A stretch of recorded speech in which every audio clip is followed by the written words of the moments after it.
Guys, welcome to my new blog. आज आपला भाऊ सौरव दादा आपल्याला घेऊन आलाय हेवनला आणि आता आपण चाललोय मामाकडं, कारण मामाच्या गावची माई आहे आणि आपण तिकडे चाललोय. आता मी आहे, सौरभ दादा आहे आणि मम्मी पुढं गेल्या आणि आता आपण चाललो आहे.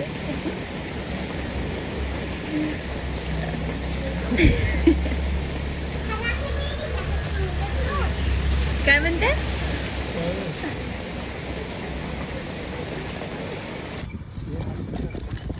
पार्सल घेतलाय आणि पाऊस येऊन गेलाय. चल चल चलो गाइस, पाऊस आता जाऊपर्यंत फक्त साथ दिला पाहिजे. आता तर येऊन गेलाय, बघू. हे ठेव पुढे, तू हे धर, हे ह्याच्यावर ठेव रे, त्याच्यावर टाक म्हणजे पोच. बघा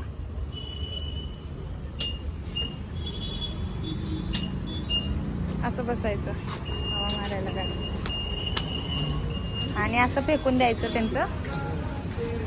आणि नंतर लक्षात आलं की उचलून लावून द्यायचं.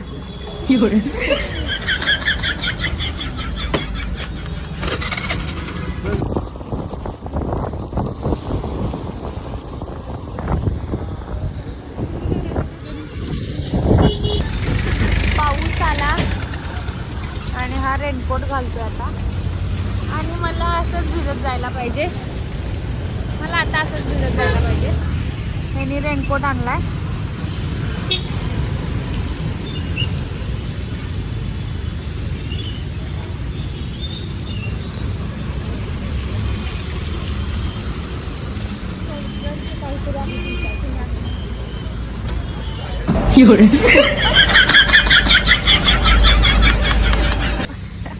अरे भाई सुधर रे, सुधर. कशाला तुला नाही नागते? पोरगी दिसली ना, हसणं हसणं इम्पॉर्टंट. काय होतं याला काय माहित, पोरगी साईड ने गेली का नाही बास.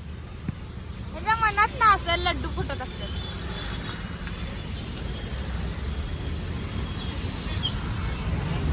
मला भिजतच जायला लागणार आहे.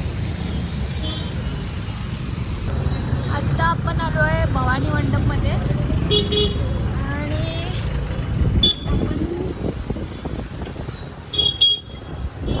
इथे 2-3 वस्तू घ्यायच्या आहेत. आपला रोड म्हातबा रोड मध्ये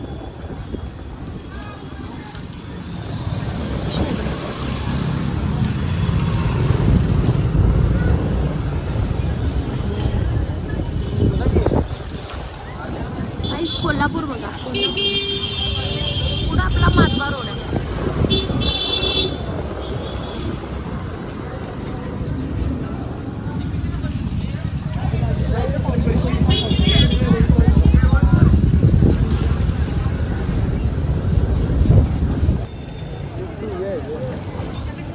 आपला रोड म्हातबा रोड. तिथं ते चिंचेच्या स्टॉल पाशी थांबतो.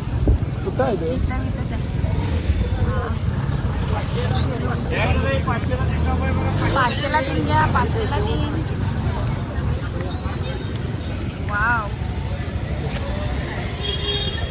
हीच ती गोष्ट ज्यासाठी आपण गावात आलेलो म्हातबा रोडला. ही आपल्या दीदीला पाहिजे, चिंचाचे गोळे. आणि तो बघ कसा चाललाय बघ. आता आपण चाललोय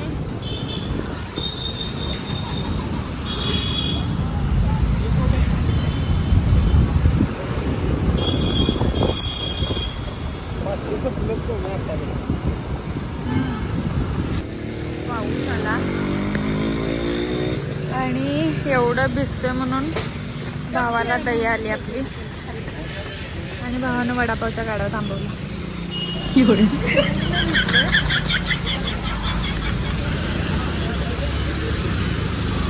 आता हा वडापाव घ्यायला गेला. राम राम राम राम लय पाऊस झाला की रे.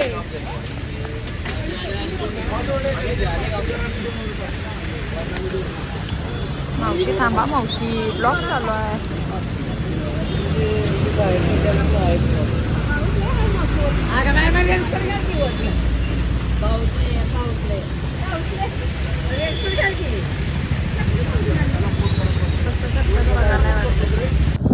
आता मला भिजून भिजून शेंबूड यालाय आणि तो ते शेंबूड मी याला 3 वेळा लावलाय पण याला काही ते कळलेलं नाही. त्याच्या रेनकोटला लावलाय. काय फरक पडत नाही. अशी शेंबूड रोज लागते आम्हाला.